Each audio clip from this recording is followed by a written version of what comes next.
How to use a magic eraser tool on iPhone. To get started, first of all go ahead and open up the Google Photos application on your phone.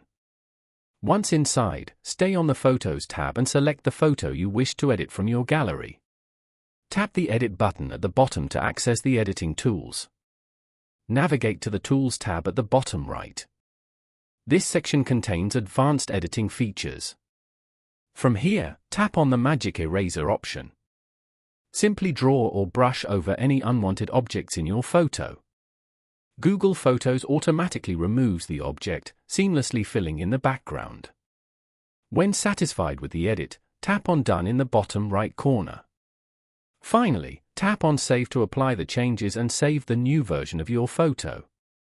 Following these steps, you can easily use the Magic Eraser tool on an iPhone. Thank you for watching. Please leave a like if this tutorial helped you, or leave a comment below if you have any questions related to the video.